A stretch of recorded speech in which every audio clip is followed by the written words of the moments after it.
Well, hello. This is my first talk in 10 years because I can't actually talk about what I do in public. What I do is I actually create incredibly complex designs out of simple origami elements in my head. And the biggest question I always get about this is, how do you do that? And really, it's all about breaking down problems. So I'm going to kind of go through my engineering process. Now, my first rule is, I use rules. Rules are how I set limits in my head and how I keep track of what I can do and what I can't do. So first I'm going to quickly go over my rules. Rule 1, all of my elements must be true origami, which means every element has to remain an uncut square of paper.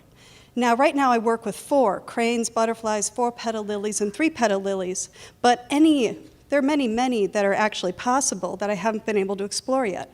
Rule 2, all origami must remain a single 2D piece of paper. Now, sometimes I have problems, I can't get the right size of paper, but then I just splice a few together. My third rule is that I must always maximize connections. Now, this strengthens and stabilizes my final pieces, but the problem is that the more connections I have, the higher the tension. Which brings me to rule 4, which is the more tension, the higher the force of destruction. Now, when you fold one of these pieces, it shrinks by over 50%. Now, if you can imagine taking a large sheet, starting to fold it, and part of it's 50% smaller than the rest, all those tiny connections start to break. So tension is a force of destruction. Which brings me now to my rule 5, which is I have to limit my connections between scale and element changes. So every time I change size or change elements, they shrink at different rates, which causes issues with the tension. And my final rule, rule 6, is that I use framing to actually reduce the remaining tension and to actually pull the pieces into the right forms, as you see when they're the bigger ones. Now, I just use monofilament and pins. I don't use glue anywhere. I don't do anything crazy like that. Like crazy. So the important thing is that all of my designs are produced without computers, and how I do this is I take these rules, which are nothing if not limits of complexity, and I just change them slightly. I'm always doing testing. Like this one, I'm just doing a test. I'm always coming up with slightly new forms by just changing one rule, and then I test it thoroughly before I move on, like any good engineer, right? So I'll close holes, I'll start to do a curve, and once I actually build some of these smaller forms, what I call my geometry test, then I start building complexity by combining these into larger and larger and larger forms. And as you can see here, I took one very simple form and I made it kind of giant.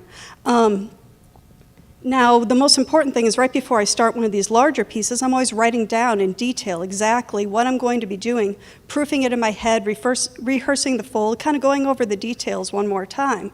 And this is also just breaking down the problems where I just start repeating the same structure over and over again.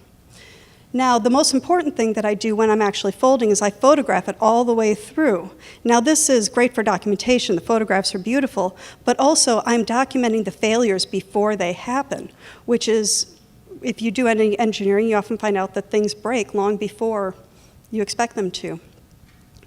And what I get out of all these following my rules and my processes is that I start to be able to do things like this, where I actually took a dense ball of lilies, same design, put butterflies in it, and suddenly it's a completely different form.